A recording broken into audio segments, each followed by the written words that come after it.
자, 부자들이 가장 많이 나오는 영역이 어딜까요? 그렇습니다. 바로 창업입니다. 그래서 제가 추천드리는 안정적인 소득을 유지하는 방안은 두 가지인데요. 재테크 하나를 마스터하는 겁니다. 자, 둘째는 중견기업 경영자들의 노후 대책을 따라서 하는 겁니다. 새로운 사업도 될 만한 사업과 안 될 만한 사업을 구분할 수 있게 되었고, 그리고 될 만한 사업을 성공시킬 수 있는 방법도 이제 어느 정도 터득하게 된 것 같습니다.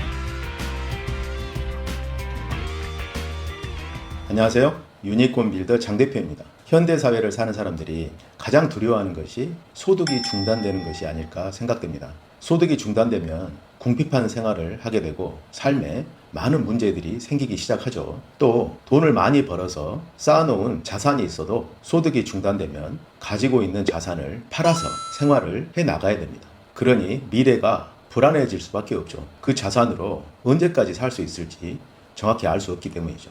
근데 젊어서 소득이 중단되면 기회도 많고 또 노력을 하면 소득을 올릴 수 있어서 별 문제가 안 되는데 은퇴를 해서 노후에 소득이 중단되면 이제 선택의 여지가 없게 됩니다. 정말 인생의 고행길이 시작되는 거죠. 우리나라 노인들의 대부분이 가난한 삶을 산다고 그래요. 그것은 젊었을 때 노후를 대비하지 않았기 때문입니다. 그래서 한 살이라도 젊을 때 노후를 대비하고 살아야 됩니다. 특히 지금 우리가 살고 있는 시대는 50년은 젊었을 때 대비해서 살 수 있지만 나머지 50년은 노후 생활이에요. 은퇴를 해서 생활을 해야 되기 때문에 정말 철저하게 미리 잘 준비를 해야 될 것입니다. 그래서 노후 대책의 하나로 건물주가 인기가 많은 것 같습니다. 언뜻 생각하면 일하지 않아도 건물에서 임대소득이 또박또박 나오고 또 건물 가격도 상승할 수 있고 또 건물주가 되면 이건 내 건물이야 하면서 사람들한테 보여줄 수 있어서 정말 많은 사람들이 부러워하는 게 건물주가 아닌가 하는 생각이 듭니다. 그런데 제 생각은 좀 달라요. 실제 부동산 건물이라는 것이 임대소득을 조사를 해보면 서울 같은 경우에는 연 2% 정도, 그리고 지방 같은 경우는 6%까지 나온다고 합니다. 그러니까 건물 가격에 대비해서 임대소득이 그렇다라는 거죠. 따지고 보면 2%에서 6% 정도의 수익률인데요. 그렇게 높지 않습니다. 근데 부동산을 보유하게 되면 세금이 나오게 되고 또 건물을 유지하기 위해서 관리 보수를 해야 되겠죠. 그래서 비용이 들어가고요. 또 임대가 안 되게 되면 공실 문제가 생기게 돼서 임대소득이 줄어들게 됩니다.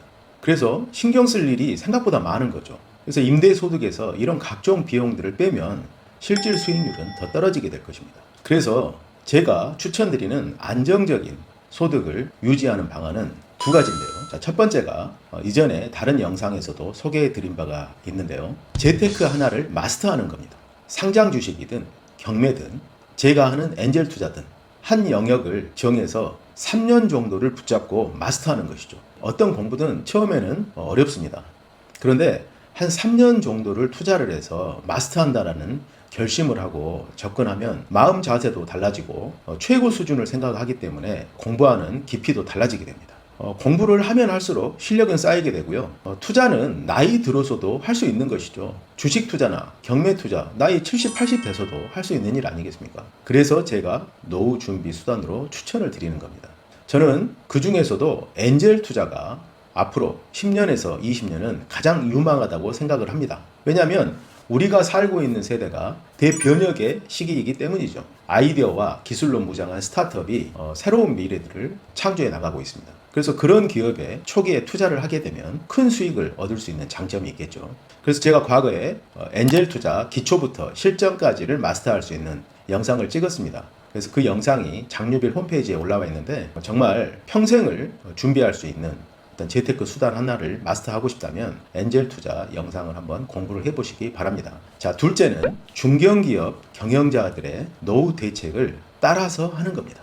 이건 아주 새로운 개념이죠. 자, 부자들이 가장 많이 나오는 영역이 어딜까요? 그렇습니다. 바로 창업입니다. 뭐 스포츠라든가 연예계 이런 쪽에서도 정말 큰 부자들이 나오기도 하지만 거기는 경쟁이 너무 치열해요. 정말 최고 중에 최고가 되어야지 스타가 되고 큰 소득을 벌어들일 수 있잖아요. 근데 창업은 다릅니다. 창업은 본인이 하고 있는 영역에서 성공을 하면 돼요. 본인만의 방식으로 성공을 하면 됩니다. 그래서 창업 분야에서 가장 많은 부자들이 나오고 있어요. 자, 기업을 창업해서 회사를 만들면 처음에는 창업자가 바닥부터 모든 일을 다 하게 됩니다. 근데 시간이 지나서 회사가 직원들에 의해서 체계적으로 돌아가기 시작하면 창업자가 하는 일은 점점 줄어들게 되죠. 실무를 하지 않아도 사업체는 잘 돌아가고 1년에 수십억씩 이익을 내는 회사가 되면 정말 가만히 앉아서 연봉 몇 억씩을 받게 됩니다. 모두가 부러워하는 그런 사람이 되는 거죠. 이런 회사는 망하지 않는 이상 경영자에게는 안정적으로 소득이 유지가 되고 잘 되는 경우는 자식들한테 회사를 물려주기도 하죠. 오늘은 이 두 가지 방법 중 중견기업 경영자들의 노후 준비에 대해서 알아보도록 하겠습니다. 사업이 잘 돼서 조직이 세분화되어 있고 직원들이 스스로 알아서 일을 하고 안정적으로 매출이 나오는 수준이 되면 사업 시스템이 구축되어 있는 거죠. 자, 이렇게 기업이 완성되면 건물주가 되는 것보다 훨씬 안정적인 소득을 창출할 수 있게 됩니다. 자, 창업주는 두 가지 소득을 얻을 수 있는데요. 하나는 주식 매매 차익을 얻을 수가 있고 두 번째는 배당 소득을 얻을 수가 있게 됩니다. 자, 첫째 주식 매매 차익은 나이 들어서 은퇴하고 노후를 맞이하게 되는데 회사를 물려줄 자식이 없으면 제3자에게 회사를 매각하게 되죠. 이때 보통 회사 연간 순수익의 10배에서 20배 정도를 기업 가치로 인정받게 됩니다. 예를 들어 회사가 연 10억씩 이익을 내고 있다면 적게는 100억에서 많게는 한 200억까지 기업 가치를 인정받게 됩니다. 이 말은 경영자가 회사의 지분을 얼마나 갖고 있는지에 따라 다르겠지만 100억에서 200억까지 회사를 매각해서 현금화할 수 있다는 걸 의미합니다. 자, 회사를 매각해서 이 정도 돈이 생기면 어떨까요? 노후 걱정이 필요 없겠죠. 근데 현실적으로는 회사를 매각하는 것이 정말 쉬운 일이 아닙니다. 인수하는 쪽에서 그렇게 돈을 쉽게 쓰지도 않고요. 정말 매각했을 때 인수하는 쪽에 큰 시너지가 나고 그 돈 이상의 가치를 할 수 있다는 판단이 될 때 M&A가 일어납니다. 그래서 이건 쉬운 일이 아니에요. 그래서 보통 두 번째 방법을 많이 하게 되죠. 두 번째는 회사를 매각하기 어려우면 대표직은 믿을 만한 사람한테 물려주고 본인은 대주주로만 남아 있는 겁니다. 그리고 회사에서 매년 정기적으로 배당을 받는 거죠. 배당은 주주이면 합법적으로 받을 수 있는 겁니다. 물론 회사 정책에 따라 다르겠지만 본인이 대주주이고 회사를 주도적으로 경영할 수 있다면 본인이 정책을 만들면 되겠죠. 자, 이처럼 회사가 안정적으로 운영되면 죽을 때까지 배당을 받을 수 있습니다. 그리고 경영자가 사망하면 주식을 상속받아서 가족들한테 배당 수익이 가겠죠. 이처럼 중견기업 경영자들의 노후 대비는 일반인들이 알기 어렵고 경험하기 쉽지 않은 그런 영역입니다.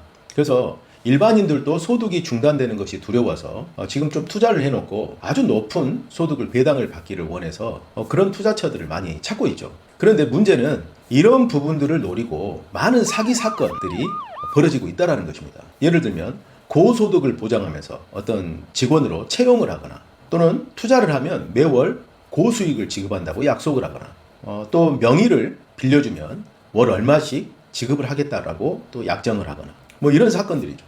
이런 제안을 받았을 때 상대가 제시하는 논리를 이렇게 들어보면 대부분 다 말이 되거든요. 그러면 슬슬 욕심이 나기 시작합니다. 이번 제안만은 기존에 다른 어떤 사건들하고는 다른 것 같아요. 그래서 그 욕심이 눈을 가리는 거죠. 자, 이럴 때 그런 어떤 제안에 빠지지 않는 방법을 알려드리겠습니다. 그런 제안이 들어오면요, 그런 논리를 따지려고 하지 마세요. 왜냐하면 그 제안을 하는 사람들은 제안을 받는 사람이 어떤 논리를 제시하든 그걸 거절 처리할 수 있는 그런 논리들을 가지고 있어요. 그래서 논리로 싸우면 깊게 생각해보지 않은 상대 입장에서는 그 논리를 깨기가 어렵습니다. 자, 그럴 때 그런 제안을 받을 때는 논리적으로 생각하는 것을 중단하고 자기 느낌에 귀를 기울여 보는 것이 좋습니다. 그 제안을 받았을 때 기분이 찝찝한지 기분이 좋은지만 생각하면 돼요. 기분이 찝찝하잖아요. 그러면 그 제안을 거절하는 게 맞습니다. 기분이 좋으면 그 제안은 나한테 정말 큰 수익을 안겨다 줄 수 있는 그런 제안일 수도 있어요. 저 같은 경우에는 수많은 제안들을 받거든요. 그런데 대부분 귀를 기울이지 않습니다. 왜냐하면 일단 상식적인 수준을 넘어가면 문제가 있다고 봐요. 그리고 일단 제 자신 자체가 그렇게 어떤 불로소득을 얻는 걸 별로 좋아하지 않습니다. 그래서 그런 쪽에서 귀를 안 기울일 수도 있는데요. 일단 상식적이지 않게 너무 좋은 조건으로 제안이 들어오면 그것은 좀 문제가 있다고 볼 수 있습니다. 그렇게 좋은 것이면 본인이 하지 왜 저한테 제안을 하겠습니까? 그렇게 해서 그런 제안을 좀 거절하면 좋을 것 같고요. 오늘 소개해드린 중견기업 경영자들의 노후 대책 부분은 실제 현실에서 많이 이루어지고 있는 그런 경우죠. 중견기업 경영자들은 직장 생활만 했던 분들에 비해서 훨씬 많은 노력과 역경을 극복하고 그 자리에 선 사람들입니다. 그래서 노후에 그런 안정적인 보상을 받을 수 있게 된 거죠. 근데 그 자리까지 올라가는 사람들이 그렇게 많지 않다라는 거예요. 제가 볼 때는 그 수많은 창업자들 중에서 1% 이내에 불과할 것입니다. 대부분 사업을 잘 모르고 시작해서 실패하기 때문에 그렇습니다. 저는 운이 좋게도 최근 5년 동안 사업을 하면서 제 사업만 하는 게 아니고 사업하는 원리, 방법을 연구를 했었어요. 그래서 제 사업에도 많은 도움이 됐지만 새로운 사업도 될 만한 사업과 안 될 만한 사업을 구분할 수 있게 되었고, 그리고 될 만한 사업을 성공시킬 수 있는 방법도 이제 어느 정도 터득하게 된 것 같습니다. 그래서 앞으로 미래가 많이 기대가 돼요. 제 경우도 이제 50대 중반이니까 노후를 설계해야 되는데, 저도 마찬가지로 중견기업 경영자들과 비슷한 노후 계획을 가지고 있습니다. 제가 하고 있는 분야는 비즈니스 모델 설계가 참 어려운 분야입니다. 왜냐하면 투자 사업이기 때문에 그런데요. 저는 이 부분을 어떤 사업자들하고 다른 관점에서 보고 수익 모델을 만들기 위해서 연구에 연구를 거듭했습니다. 근데 하다 보니까 일반 기업들하고는 비교할 수 없을 정도로 우월한 수익 모델이 만들어지더라고요. 그래서 최근에는 그것에 집중하고 있는데 상당히 기대가 됩니다. 근데 하다 보니 일반인들도 제가 가지고 있는 노후 대책과 비슷하게 참여할 수 있는 기회를 만들 수 있겠다라는 생각이 들었습니다. 그래서 그 구조를 설계를 해서 지금 현재 적용하고 있는데요. 그러한 내용이 궁금하신 분들은 위엔젤스 사이트 링크를 드릴 테니까 들어가서 한번 내용을 확인해 보시기 바랍니다. 자, 오늘은 중견기업 경영자들의 노후 준비 방법에 대해서 말씀을 드렸습니다. 이 영상을 보시는 분들은 중견기업을 가지고 있지 않기 때문에 나하고는 상관없는 일이다 이렇게 생각할 수 있는데요. 위엔젤스 사이트에 들어가시면 그런 방법들을 연구하고 일반인들도 참여할 수 있는 그런 방법들을 준비를 하고 있습니다. 그래서 미래에 대해서 안 된다고 포기하지 마시고 또 부정적으로만 보지 마시고요. 끊임없이 방법을 연구하다 보면 좋은 미래는 펼쳐지게 되어 있습니다. 긍정적인 마인드로 항상 미래는 내가 원하는 대로 이루어진다는 믿음을 가지고 적극적이고 도전적으로 생각해 보시기 바랍니다. 자, 오늘은 이것으로 마치겠습니다. 감사합니다.